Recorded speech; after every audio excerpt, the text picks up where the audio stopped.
Hey everyone, मैं हूं नम्रता चौहान और आज आपको उनके बारे में बताने वाली हूं जो शार्क टैंक इंडिया से अपने थग लाइफ वाले अंदाज से जाने जाते हैं। शो में इनकी कही गई बातें और उनके बोलने का तरीका काफ़ी पॉपुलर हुआ था।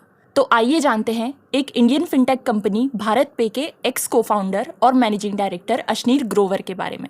अशनीर ग्रोवर का जन्म 14 जून 1982 को दिल्ली में हुआ था। इनके पिताजी का नाम अशोक ग्रोवर था, जो कि पेशे से एक चार्टर्ड अकाउंटेंट थे, और इनकी माँ का नाम नीरू ग्रोवर है, जो कि एक स्कूल टीचर थी। और इसीलिए भी बचपन से अशनीर पढ़ाई लिखाई में काफ़ी इंटेलिजेंट थे। उन्होंने अपनी स्कूलिंग दिल्ली से ही की और अपनी सिविल इंजीनियरिंग बीटेक ग्रेजुएशन के लिए आईआईटी दिल्ली में एडमिशन ले लिया। और उसी दौरान अशनीर अपने और 5 बैचमेट्स के साथ स्टूडेंट एक्सचेंज प्रोग्राम के लिए भी सिलेक्ट हुए और साल 2002 में वो इस प्रोग्राम के तहत INSA यूनिवर्सिटी लियोन फ्रांस में एक्सचेंज स्टूडेंट के रूप में गए। वहाँ उन्हें 600 यूरो की स्कॉलरशिप भी मिली थी एम्बेसी ऑफ फ्रांस की तरफ से। अपनी IIT कंप्लीट होने के बाद उन्होंने मेका कहे जाने वाले इंस्टीट्यूट, जो कि मैनेजमेंट स्टडीज़ के लिए है, उसके IIM अहमदाबाद ब्रांच से MBA करी और वहाँ से ही उन्होंने वो सारी बिजनेस स्किल्स सीखी जो कि उन्हें फ्यूचर में बेहद काम आने वाली थी। साल 2006 में अशनीर जी ने अपना MBA कंप्लीट कर डिग्री हासिल कर ली और कई सारी कंपनीज के ऑफर आने के बाद उन्होंने साल 2006 में ही कोटक इन्वेस्टमेंट बैंकिंग को ज्वाइन किया। अशनीर अपने काम को लेकर काफ़ी डेडिकेटेड थे और हमेशा अपने काम को प्रायोरिटी में सबसे ऊपर रखते थे।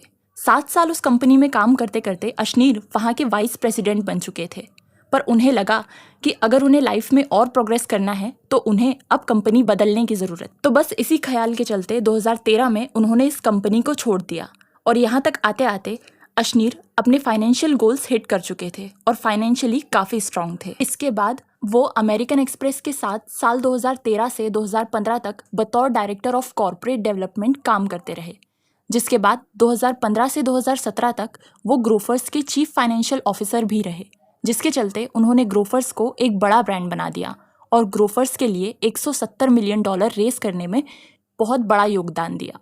इसी दौरान जब अशनीर एक दिन किसी शॉप पर कुछ खरीदी करने के लिए गए थे तो वहीं से उन्हें भारत पे का आइडिया आया और साल 2018 में उन्होंने भारत पे की शुरुआत की।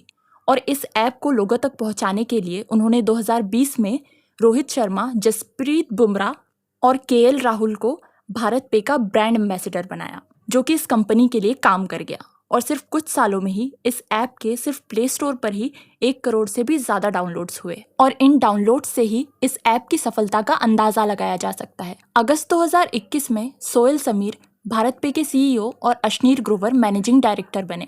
लेकिन साल 2022 तक आते आते अशनीर ग्रोवर कई कंट्रोवर्सीज में घिर चुके थे और कंपनी की फाइनेंशियल इरेगुलरिटीज़ की वजह से अशनीर को कंपनी से बाहर होना पड़ा।